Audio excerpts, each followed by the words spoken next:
White House Press Secretary Kayleigh McEnany defends President Trump's efforts to ensure every legal vote is counted. During a press briefing today, McEnany continued to back the president's assertions there was widespread voter fraud in swing states.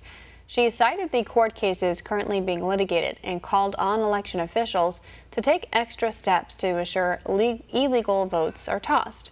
Our White House correspondent, Rion, asked McEnany if the FBI is looking into the voter fraud claims, and the press secretary explained that President Trump was never given an orderly transition into his administration. Chanel.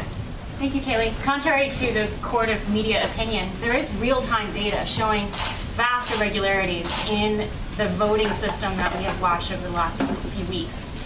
I asked this question of the campaign, and I ask this of you now, the White House.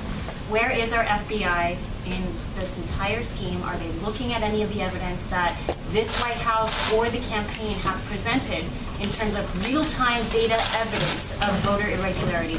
Where is the FBI? Yeah, I would refer you to the FBI on that, to the DOJ on that. There's spoken with the FBI in the last 3 weeks? Not that I'm aware of, but look, I would say that there are real questions on mass mail-out voting. We have put those questions forward, and we've said this for the better part of a year. There was a bipartisan commission that talked about and identified the real potential for fraud with mass mail-in voting. Also, something that I would note is just we talked a lot about transfer of power in the election, and it's worth remembering that this president was never given an orderly transition of power. His presidency was never accepted.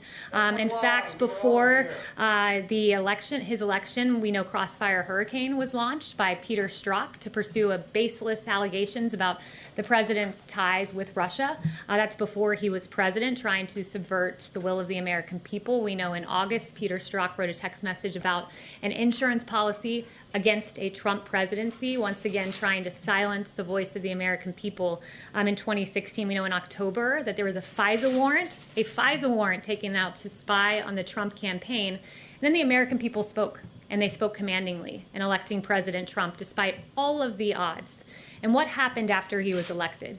You had 70 lawmakers say we're not coming to his inauguration, Democratic lawmakers. You had Elizabeth Warren saying we're going to attempt to obstruct the Trump transition by urging the Government Accountability Office to investigate the incoming Trump transition. In January of that year, you had President Obama have a by-the-book meeting where they talked about the Logan Act, using that act to go after Lieutenant General Michael Flynn just before the inauguration. Want to see more videos like this? Visit OANN.com for immediate access to all the clips you've been waiting to see.